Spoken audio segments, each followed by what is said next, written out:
ये वचन जो मैं आपको आज देने जा रहा हूं, आज ये उसका फर्स्ट पार्ट है, जिसका नाम है परमेश्वर का अभिषेक। इसका हेडिंग होगा अनॉइंटिंग ऑफ गॉड।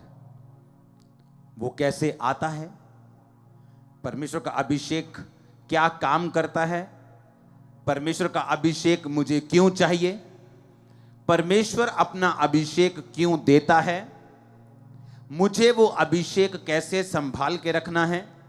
ये सारे विषयों के ऊपर आज हम बात करेंगे। अभिषेक क्यों आता है, परमेश्वर अपना अभिषेक मुझे क्यों देना चाहता है, या परमेश्वर का अभिषेक। आज एक चर्च में एक बंदा अपनी फाइनेंशियल ब्लेसिंग के लिए आया है। किसी का डाइवोर्स होना है, वो कहता मेरा डाइवोर्स कैंसिल हो जाए। कोई कहता है मेरा एक्सीडेंट हो गया था, मुझे मेरी टांग सीधी हो जाए। कोई बोलता है मेरा बच्चा मंदबुद्धि पैदा हुआ है, जिस तरह बाकी बच्चे चल रहे हैं ये भी मेरा भी चले। आपकी प्रेयर रिक्वेस्ट अलग अलग हो सकती है।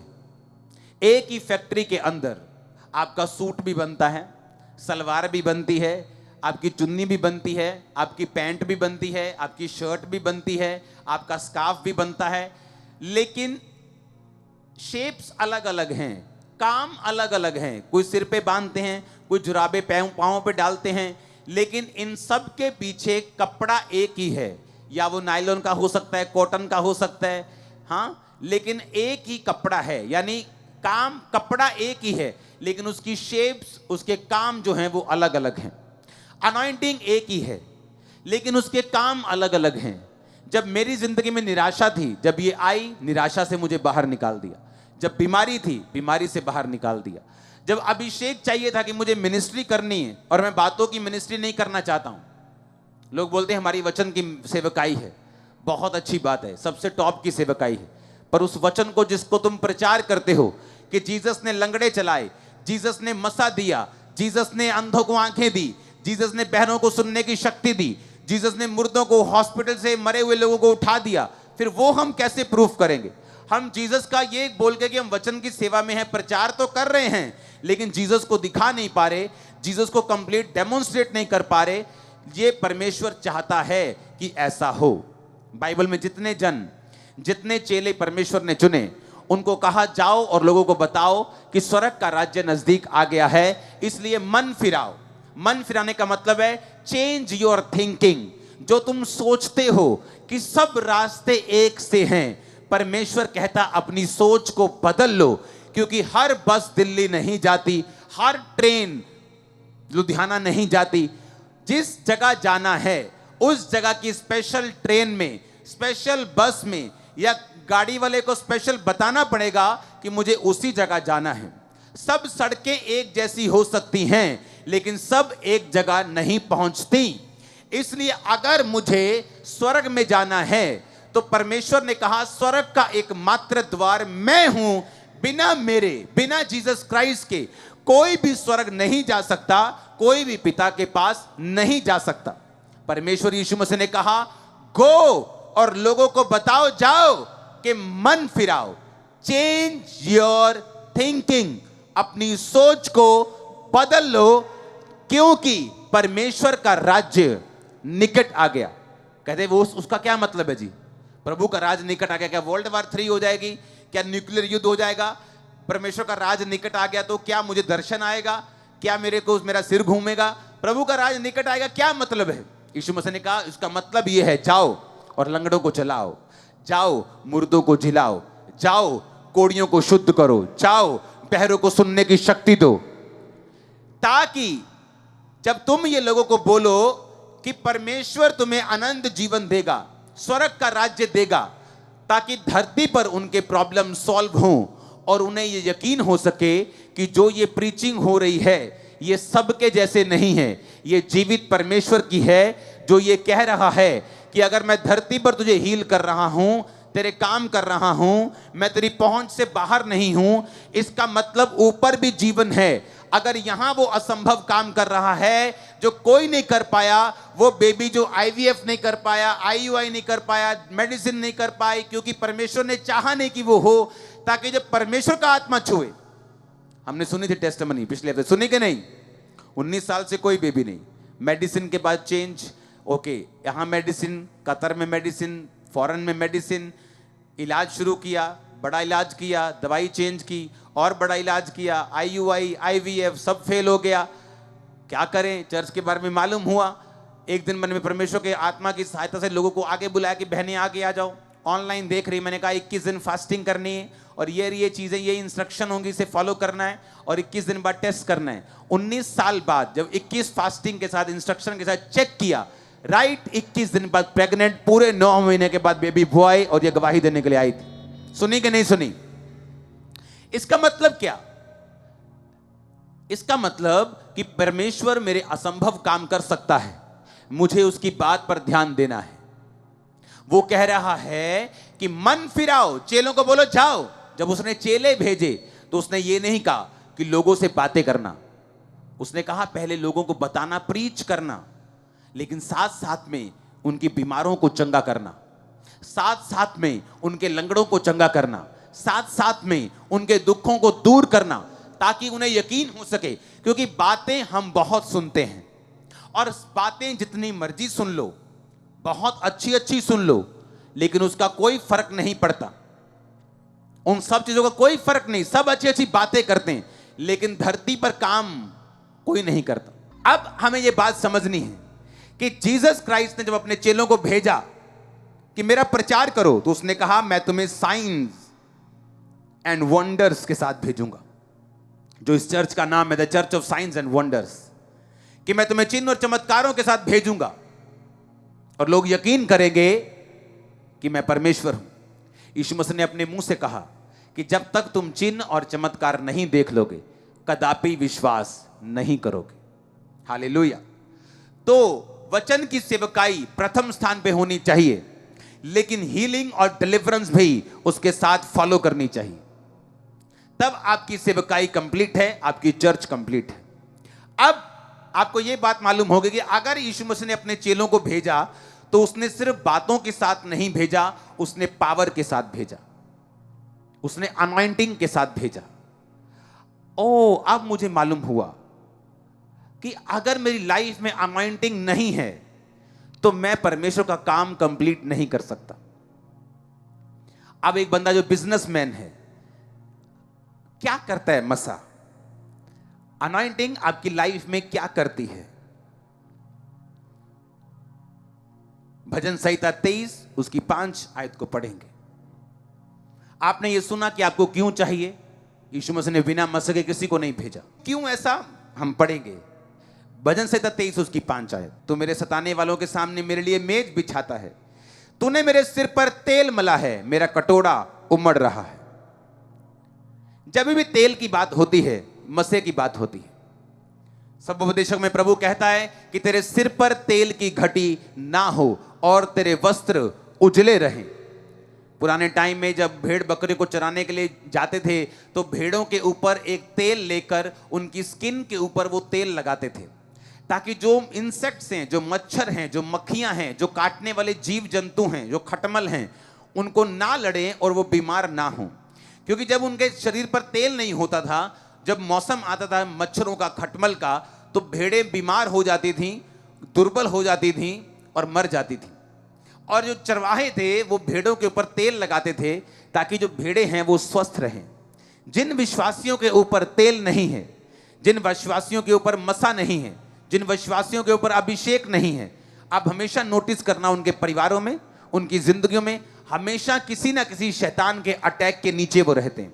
या उनका परिवार, परिवार नहीं तो शरीर, शरीर नहीं तो फाइनेंस, फाइनेंस नहीं तो बच्चे, बच्चे नहीं तो कुछ ना कुछ प्रॉब्लम, मेजर प्रॉब्लम उनको रहती है। क्योंकि बाइबल कहती है जहां पर तेल की कमी होगी, अगर आपके रसोई में जो आप रसोई का बर्नल होता है, जब वो गर्म होता है, जल रहा होता है, कोई मक्खी उस पर आके नहीं बैठ सकती। लेकिन जब वो ठंडा हो जाता है तो मक्खियां उस पर आकर बैठ सकती है और उसको गंदा कर सकती हैं। अगर आपकी स्पिरिचुअल लाइफ गर्म है, अगर आपकी आत्मिक जिंदगी गर्म है, आपकी लाइफ में मसा है, तो शैतान आपकी लाइफ के ऊपर काम नहीं कर पाता।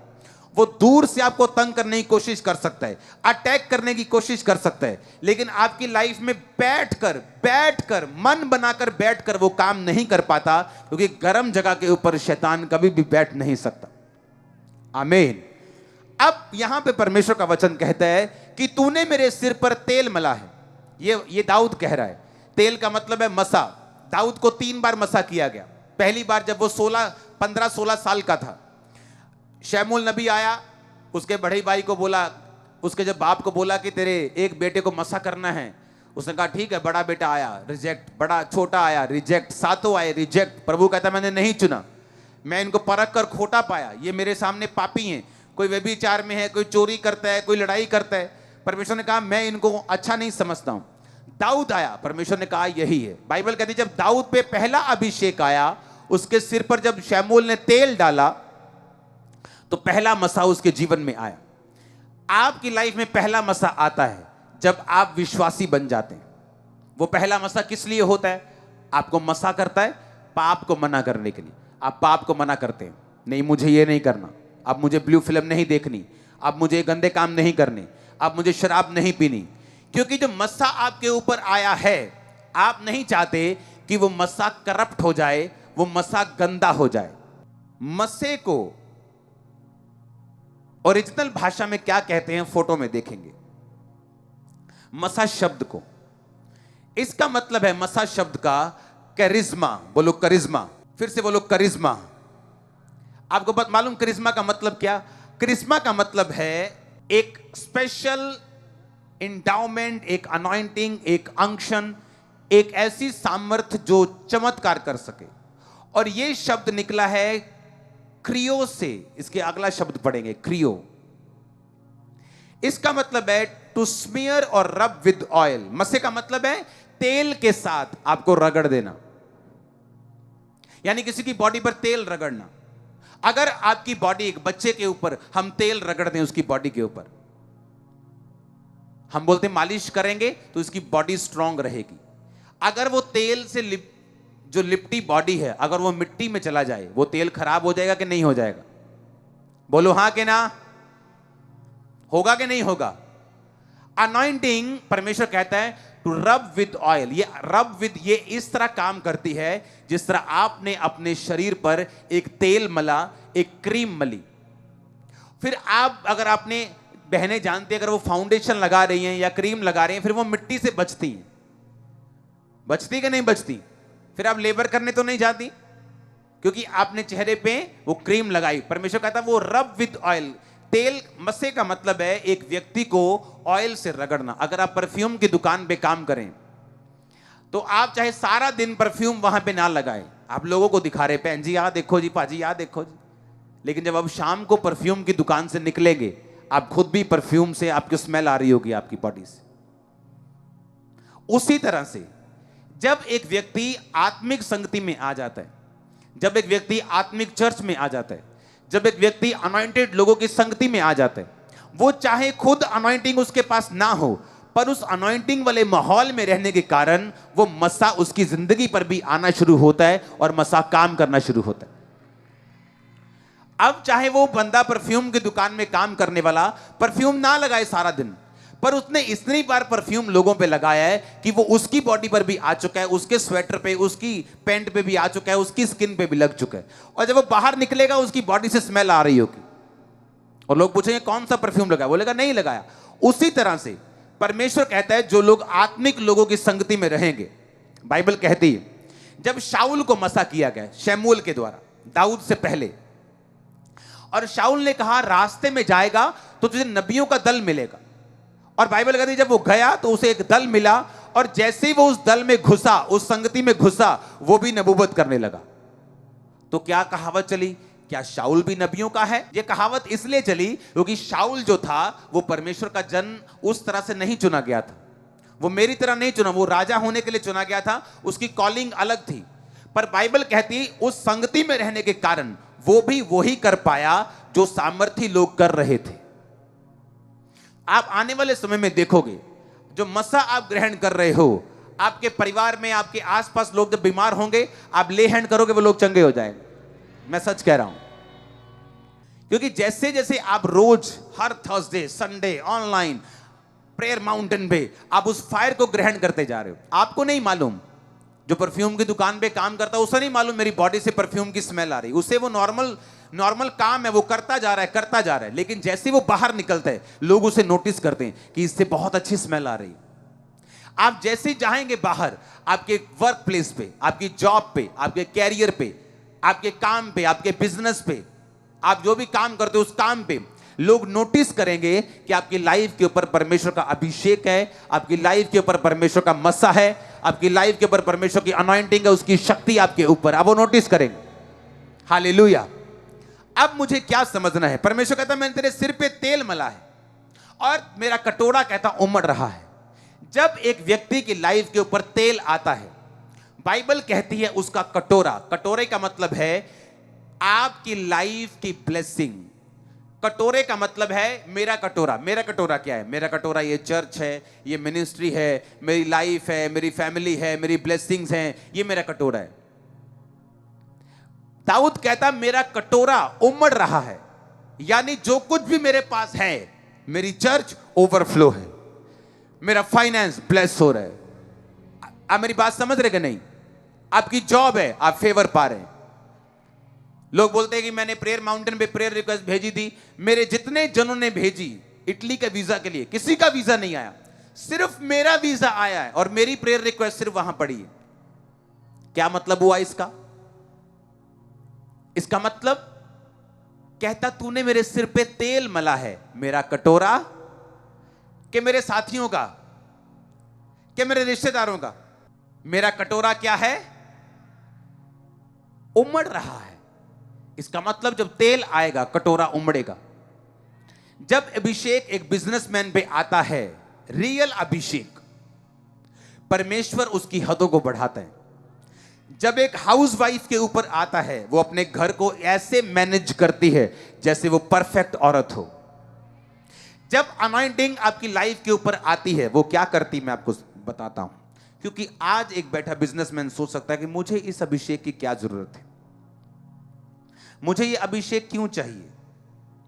तो हम पढ़ेंगे पहला यूहन्ना 2 उसकी 20 आयत को। परंतु तुम्हारा तो उस पवित्र से अभिषेक हुआ है और तुम सब कुछ जानते हो। उसकी 27 आयत को आप पढ़ेंगे। परंतु तुम्हारा वह अभिषेक जो उसकी ओर से किया गया तुम में बना रहता है और तुम्हें इसका प्रयोजन नहीं कि कोई तुम्हें सिखाए, वरन जैसा वह अभिषेक जो उसकी ओर से किया गया है तुम्हें सब बातें सिखाता है, और यह सच्चा है और झूठा नहीं। परमेश्वर कहता है तुम्हारा जो अभिषेक किया गया वो उसकी ओर से किया गया। किसकी ओर से? पवित्र आत्मा की ओर से, परमेश्वर की ओर से। कहता और वो तुम में बना रहता है और इसका प्रयोजन नहीं कि कोई तुम्हें सिखाए।